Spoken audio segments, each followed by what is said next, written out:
Shavua Tov. I'm Doreen Ellen Beldotan in Svat. This discussion will become available after Shabbat goes out in the wildest, nethermost regions of the Wild West. New spectaculars, huh? Not that I can see with them, but never mind. They help me a little bit with my crib notes here. There are a number of concepts that have been accepted and promulgated and accepted as wisdom in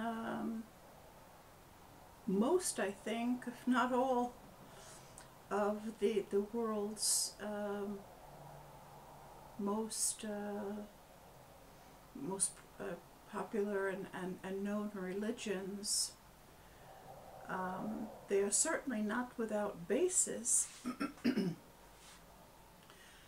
but incorrectly or partially understood, they can cause a lot of suffering and a lot of toleration of suffering, and they keep people unnecessarily and enslaved to their own minds.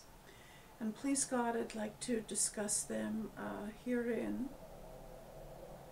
We're talking about 4 different concepts with which I'm sure we're all familiar, and I'll be talking about them in 2 sets because 2 of each of them are very closely related.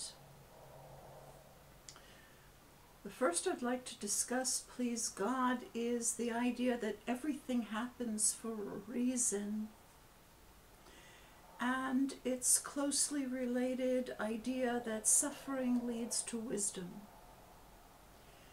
So if we have an experience that makes us suffer, we should be very tolerant of it and happy to have it and grateful for it, and know that this suffering is going to lead us to wisdom.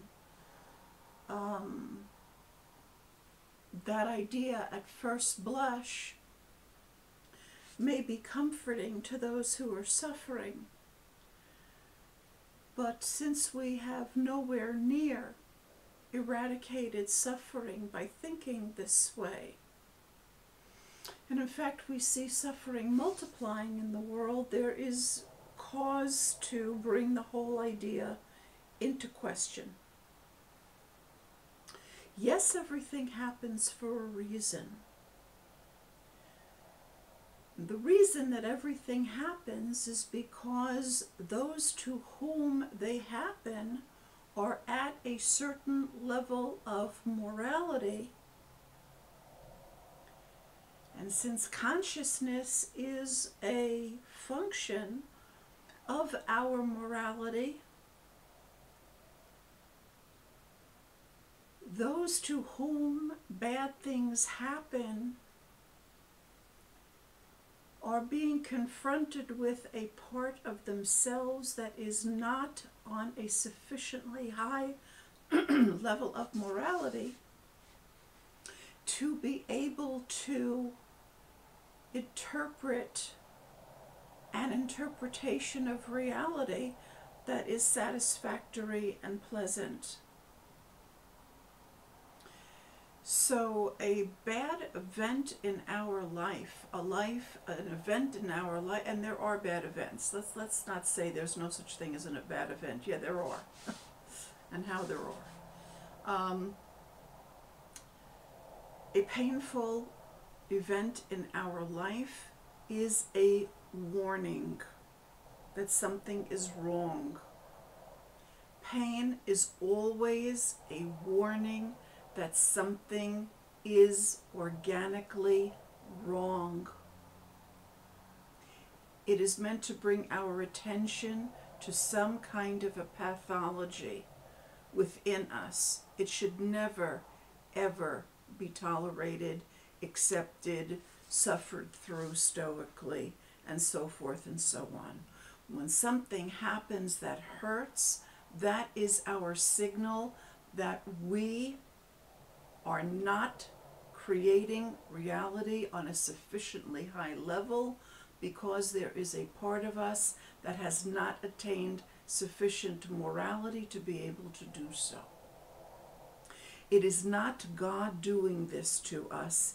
It is our interpretation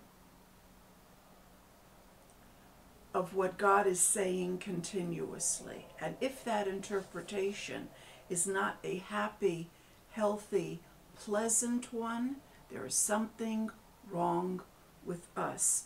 Pain should never be ignored or suffered or tolerated or lionized or deified.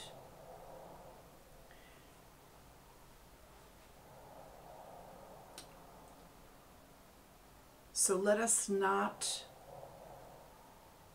accept our suffering gladly.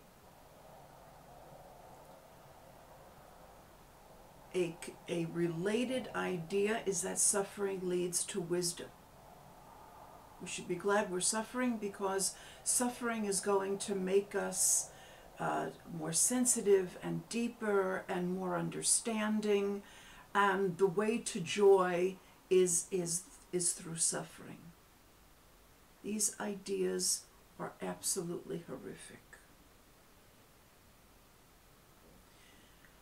I can tell you with assurance, being Jewish and being part of Jewish history, and now being in Israel after a year and a half or so of war, that suffering does not lead to enlightenment.